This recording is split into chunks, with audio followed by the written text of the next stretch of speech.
All right. Well, welcome. It's good to see everybody here today on Tax Day, April 16th. Living in Minnesota is already a very high tax state, as many of our residents are finding out. But under DFL control, it's getting even harder for Minnesota families. Let's be clear about the record. Democrats took an $18 billion budget surplus. The money that Minnesotans worked hard and earned through very prudent state government at the time when the Republicans led the Minnesota Senate, and they spent that, every single penny, and then they raised taxes by $10 billion. As a result, Minnesota is less competitive. We've dropped down the list from 42 to 44th in the nation. And when you compare growth of the state spending to the growth of the state population, the difference is simply unsustainable. That's what our graph is showing here today. It's no surprise that Democrats' tax and spend budget leads to future deficits, yet they continue to push even more tax increases. This year, they proposed new taxes on social media and advertising.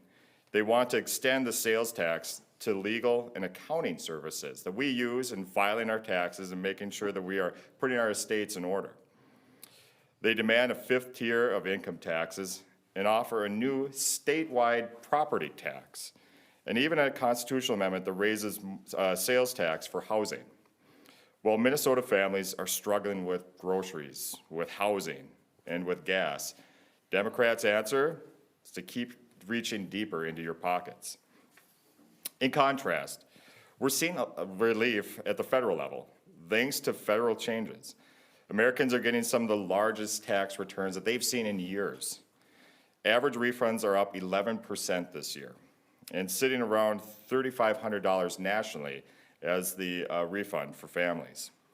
Nearly half of all filers are using a new deduction, or 1 in 4 are keeping more in their tips and overtime pay. Yet here in Minnesota, Democrats still are opposing these federal changes. The simple reality is this: it is too taxing to live in the state of Minnesota right now, and Democrat spending is making life less affordable. Rather than address the root cause of overspending, let's right-size the budget. Democrats are dedicated to finding more and more revenue, pinching the budgets and pockets of every Minnesotan. We believe there's a better way. We should control spending, eliminate fraud, and prioritize the core services to our citizens. Minnesotans actually need this. It's time to stop making life more expensive and start making Minnesota more affordable. Now I'm going to send this over to Senator Jasinski to talk about some of the ideas that we have on making life more affordable for Minnesotans. Senator Jasinski. Thanks, Mark. And I don't have any notes because it's pretty easy to talk about what's going on today. Just an example. So I've been in local and state government for 33 years in my hometown of Faribault. This last Saturday, I went in the grocery store and I got stopped 13 times to talk about affordability between license tabs, fraud, property taxes. People are getting overwhelmed with taxes. License tab fees in Minnesota are crazy. When we had the majority back in 2017, 2018, we prioritized transportation money with existing funds. We used bonding money. We captured an auto parts sales tax. We didn't tax people. We had just as much investments in transportation than they're trying to now. I'm all for investing money in transportation and roads and bridges, but we don't need to keep taxing people. In the House, there was a hearing. Representative Lugar Nikolai suggested quintupling the license tab fees. Now, my license tabs fee on a 1-year-old truck were $1,050. That's outrageous. And if you look at the costs in Minnesota, what it costs to own a car for 5 years, $3,520. Look at our neighboring states. Representative Tabke said that Minnesota has one of the lowest license fee tabs. Does it look like that to you? These are on a new car over 5 years, and Minnesota is outrageously high compared to our neighboring states. So we need to prioritize our efforts to put roads and bridges at the top of our list and use existing money to fund our roads and not keep taxing people. So with that, I'm going to turn it over to Senator Kreun. Thank you, Senator Jasinski. Senator Michael Kreun. I'm going to talk about property taxes today. For too many Minnesota families, the cost of home ownership has become simply unaffordable. And high property taxes are a major reason why. County leaders warned Democrats loud and clear that their massive spending spree in 2023 would drive up property taxes. And the Democrats did it anyway, and it did drive up property taxes. And the result is exactly as we predicted. Unfunded mandates, overregulation, unsustainable spending coming out of the Capitol here in St. Paul have forced local governments to raise property taxes across the state. Now Democrats want to pile on even more pain by creating a new statewide property tax that would cost some homeowners thousands of extra dollars every year on top of the already high local property taxes that they pay. We have a major housing crisis in Minnesota. And in part, that's because people are staying in their homes longer than they otherwise would because moving up is too expensive. And that leaves fewer affordable homes for first-time homebuyers. A statewide property taxes that hits larger homes will further exacerbate that problem. It puts the American dream more out of reach. It makes it more expensive for young families, working people, and also harms seniors who have built equity through home ownership and often are on a fixed income. Republicans believe we must stop the cycle of unfunded mandates and reckless state spending that gets passed on to the local taxpayers. We need to right-size state government, reduce regulations, and give local communities breathing room instead of constantly forcing them to raise taxes. Property taxes should not be the default piggy bank for St. Paul, for the spending addiction that comes right out of here at the Capitol. Minnesotans deserve affordability, not another tax increase hidden in their property tax bill. This tax day, Republicans are sounding the alarm. Democrat policies are making life in Minnesota too taxing for many of our families. It's time for a new direction focused on spending restraint and real relief. Thank you. And with that, I'll turn it back over to Senator Johnson. Well, thank you, Senators Jasinski and Kreun, for that. Today is a tax day, and Minnesotans across the state are realizing exactly what the impact is to their pocketbook of Minnesota and federal taxes. And this is an opportunity for us to come out and demonstrate to Minnesotans there is an alternative way. There's a better way in Minnesota, prioritizing the affordability of Minnesotans' lives. And that's what we stand for, and that's what we're fighting for every single day down here in St. Paul. With that, happy to take questions on these proposals. Are you getting any traction at all on these ideas, given that you're in the minority? Well, we absolutely, with Minnesotans, when we go out and talk, like Senator Jasinski brought up, Minnesotans are asking for this all the time. When we talk about eliminating fraud in this state, when we talk about reducing taxes in this state, these are things that Minnesotans care deeply about. They see this as a waste of money, what's going on down here right now. Minnesotans are asking for that. The problem is Democrats continue to find new avenues to tax Minnesotans and the companies that will pass it through to Minnesota taxpayers. So they're prioritizing state government. We're actually looking at and trying to make sure that Minnesotans are taken care of. So unfortunately, Democrats just seem very resistant to the idea of protecting the Minnesotans' pocketbook right now. What services do you want to cut? And please be specific.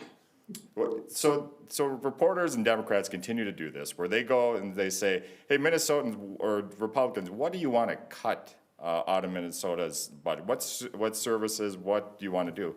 What we're saying is let's prioritize Minnesotans, right? Let's make sure that we're not giving money over to fraudsters. Let's make sure that we're not growing government by 40%. Let's make sure that we're doing these things and make sure that we're right-sizing the state government. It doesn't mean that we're cutting services, but it means that we're making life better for Minnesota, that we're making sure that the services that are rendered through our state are actually doing what they're supposed to be doing. So continue to make things more efficient here, make it better for Minnesota, that you can reach out to an agency and there's going to be somebody answering the phone. I mean, this is what we expect from Minnesotans. So it's not about cutting things, it's about making sure that we're doing our jobs. Senator Jasinski, do you want to weigh in on the transportation stuff too? Sure. So Greenhouse gases are a thing that we just, I've been talking about, got passed in 2023. There was a House hearing. You're hearing 20 to 50% more cost to build a road now, given these new greenhouse gas requirements. So we're spending more money on less roads. We can prioritize. Minnesota's the only state that has this greenhouse gas mandates. There's other states that have targets and incentives, but we're the only one that actually has a mandate.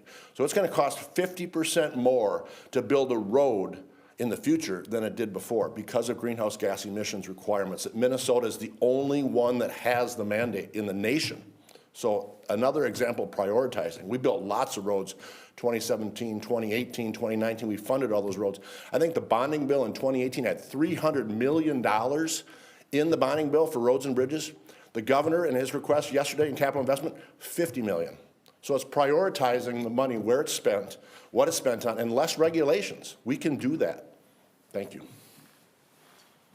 Do you have any like top tax cut proposals that you could speak to, or is most of this just kind of defense here? Yeah, some of the things that we could do, just low-hanging fruit right now, is conformity with the federal tax bill. Tax on tips and overtime, I mean, that's a simple one. That was highlighted here earlier this week at the federal level. But also some of the things that are actually helping our businesses too, the 179 conformity and other things like that, help our small businesses across the state as well too. So those make up a large percentage of employers for Minnesotans, which would be very helpful for those industries as well too. So those are some of the small things that we could be attacking as well. But some of the fees, we've brought up the tab fee, things like that we could be reallocating those dollars in a very effective way, I think, going forward. So there's some very simple things going forward that we could be doing, but it seems like Democrats, again, are pretty resistant to any sort of conformity or any of those issues. On tab fees, local leaders in your district seem to really like this revenue that's coming in. What are your conversations like with them? Sure. Do you want to take that? Sure. Or? Okay. Again, we need to prioritize. I mean, everybody likes money for roads and bridges. I do as well. But when we're spending money on things that we shouldn't be spending money on, just an example, Rethink I-94 is a project they spent $20 million is the last number I heard. And now they want another state to rethink it again because they didn't like the results. So, yeah, you're right. Local people want money for roads and bridges. LREP is a great program. The governor didn't put any of that money for LREP in his budget for bonding. LREP's been used many, many years. It's a local, it ranks projects, it rates them. There's local participation, and then they can use that money to match those money to build more roads.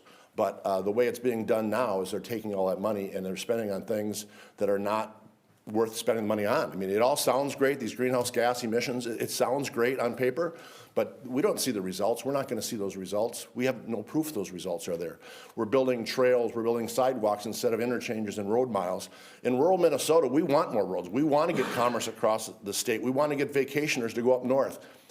We need those roads, and Democrats are making it tougher and tougher to build roads. County engineers, city engineers, former State Senator Carla Bigham testified how bad this was. And yet they went ahead and did it. I have a bill to turn that back, to stop those. I didn't get a hearing on it.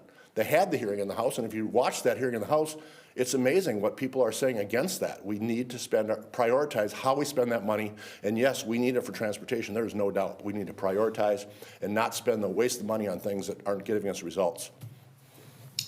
Folks have mentioned bonding a couple times here. Is anything going to emerge that you guys would put up enough votes to pass? Well, we've said since the very beginning on this that we would love to invest in the state of Minnesota and the projects across the state. We haven't started those negotiations or anything at this point yet. So we got to see what bonding bill looks like. It's got to originate over in the House on that side. So we'll be working with our counterparts on seeing what the options are going forward. How do you guys feel about the? Oops, No, go ahead. sorry.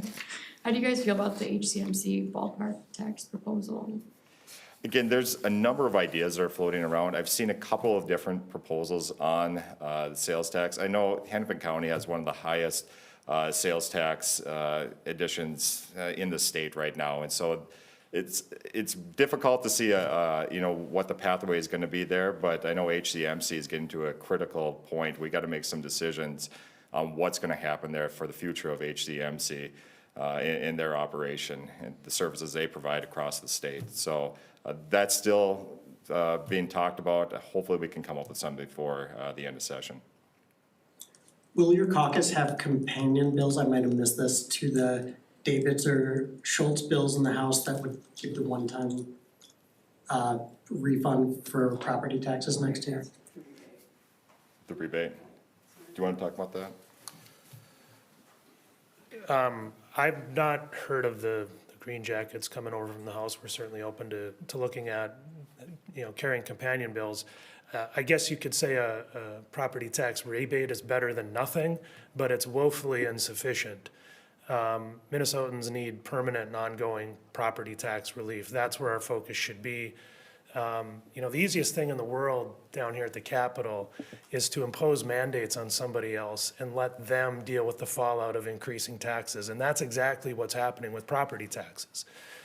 It's a cowardly way for legislators here at the Capitol to raise taxes without having to vote to raise taxes. That's essentially what they're doing. I had a bill that I've introduced that has not gotten a hearing that would cap property taxes at the rate of inflation and then have to go to the voters to go above that.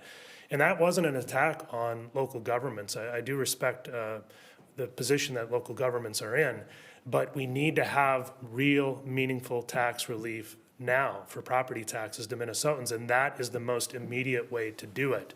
And you need that restraint in order to restrain the Democrats here at the legislature from putting the unfunded mandates on the local governments in the first place. There's also a proposal out there to create a task force to look at property taxes. Again, Minnesotans need property tax relief right now. We don't need a task force. If you look at that bill and the guidance from that bill from the legislature to the task force, it deals with, I think most of the things are about classification. That is beside the point. The problem with property taxes is there's too much spending and too many unfunded mandates that go to local units of government. It's not a classification problem. That's just, rearranging the chairs on the Titanic's, that proverbial cliche. That's all that is. And creating a task force in a very few instances is a good idea, but most of the time when you see a bill like that, it's just legislators wanting to pretend they're doing something on an issue without having to do anything. And that's exactly what that task force bill for property taxes does. It's legislators pretending to their voters that they care about property taxes, that they're doing something about property taxes without actually doing anything about property taxes. Anything else? All right. All right. Excellent. Well, you guys get the award today for up earliest. Gold stars. That's good. We know who the hard workers are there.